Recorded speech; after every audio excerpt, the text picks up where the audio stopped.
फटाक 30 सेकंड में खबरें डाउनलोड कीजिए तक ऐप, लिंक डिस्क्रिप्शन में।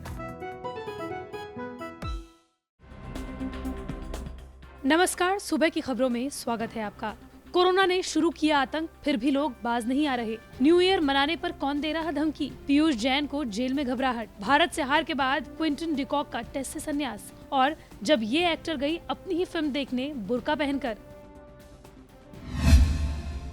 देश के कई राज्यों में कोरोना की रफ्तार तेज हो गई है। सिर्फ 3 दिन में दिल्ली में कोरोना की रफ्तार 3 गुनी हो चुकी है। दिल्ली में पिछले 24 घंटों में कोरोना के नए 1313 मामले दर्ज किए गए। 26 मई के बाद दिल्ली में सबसे ज्यादा केसेस दर्ज किए गए। दिल्ली में कोरोना संक्रमण की दर 1.73% हो गई है। वहीं 66 लोग ऑक्सीजन सपोर्ट पर हैं। दिल्ली के स्वास्थ्य मंत्री सत्येंद्र जैन ने 30 दिसंबर को कहा कि कोरोना वायरस के नए रूप ओमिक्रॉन के मामले धीरे धीरे कम्युनिटी लेवल पर फैल रहे हैं। दिल्ली में जीनोम सीक्वेंसिंग के लिए भेजे गए सैंपल में से 54% में ओमिक्रॉन वेरिएंट की पुष्टि हुई है। इनमें से वो लोग भी शामिल हैं जिनकी कोई ट्रैवल हिस्ट्री नहीं है। इसका मतलब ये हुआ कि ओमिक्रॉन वेरिएंट दिल्ली के अंदर आ चुका है। यही नहीं, महाराष्ट्र, पश्चिम बंगाल, बिहार, झारखंड में भी अचानक से कोरोना मामलों में बढ़ोतरी हो गई है। हालांकि लोगों के अंदर कोरोना का खौफ ना के बराबर दिख रहा है। सरकार की तमाम पाबंदियों के बावजूद भी पहाड़ों पर सैलानी इकट्ठा हो रहे हैं। टूरिस्ट प्लेसेस में सैलानियों की खूब भीड़ देखी जा रही है।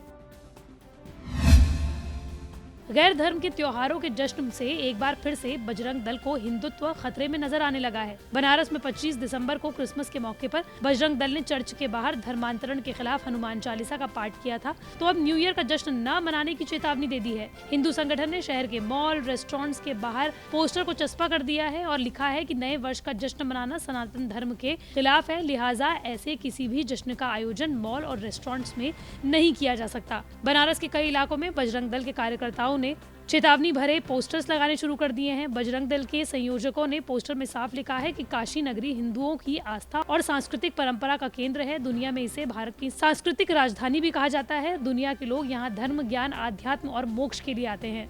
संगठन के आयोजकों का कहना है कि नव वर्ष मनाने के नाम पर देर रात तक शराब पार्टी आदि के जरिए युवक युवतियों का सामाजिक पतन किया जा रहा है और हमारी आस्थाओं के खिलाफ खिलवाड़ भी हो रहा है। ऐसे में बजरंग दल ने चेतावनी देते हुए क्लब और होटल मालिकों को गंभीर दुष्परिणाम भुगतने के लिए चेताया है।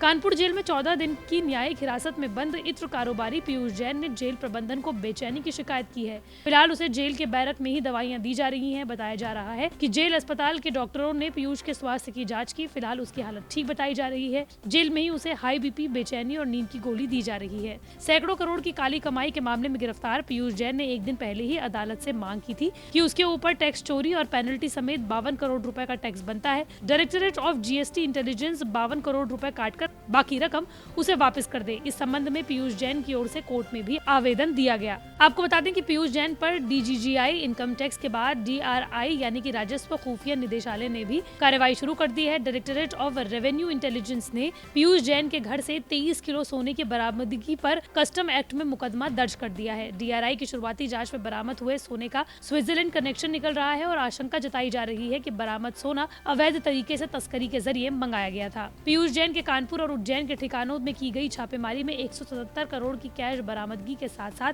23 किलो सोने की ईंट और बिस्कुट मिले हैं।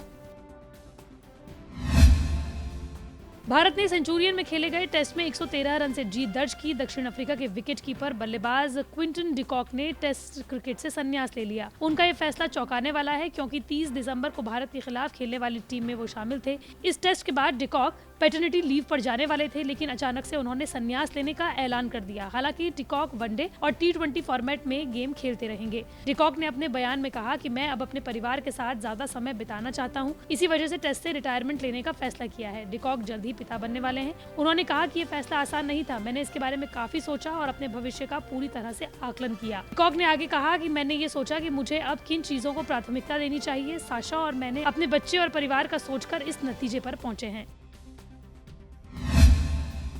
सिनेमा के दीवाने सिर्फ आम लोग ही नहीं बल्कि फिल्म इंडस्ट्री में काम करने वाले सेलेब्स भी होते हैं। सिनेमा का यही प्यार इन सेलेब्स को एक्टर बनने के लिए प्रेरित करता है तो वहीं थिएटर में फिल्मों को देखने के लिए खींचकर भी लाता है। जी हाँ, सेलिब्रिटी होने के नाते एक्टर्स आम दर्शकों की तरह थिएटर में जाकर फिल्में तो नहीं देख पाते, लेकिन इसके लिए भी उन्होंने अलग जुगाड़ खोज लिए हैं। साउथ सिनेमा की मशहूर एक्ट्रेस साई पल्लवी अपनी फिल्म को देखने के लिए थिएटर गई। सेलेब्स होने के नाते वो खुलकर तो सिनेमा घर में नहीं जा सकती, इसलिए उन्होंने खुद को बुर्के में छुपाकर अपनी फिल्म को देखा। साई पल्लवी को अपनी नई फिल्म श्याम सिंगा रॉय में अपने काम के लिए सराहा जा रहा है। ऐसे में उनका मन भी अपनी फिल्म को सिनेमा घर में देखने का था।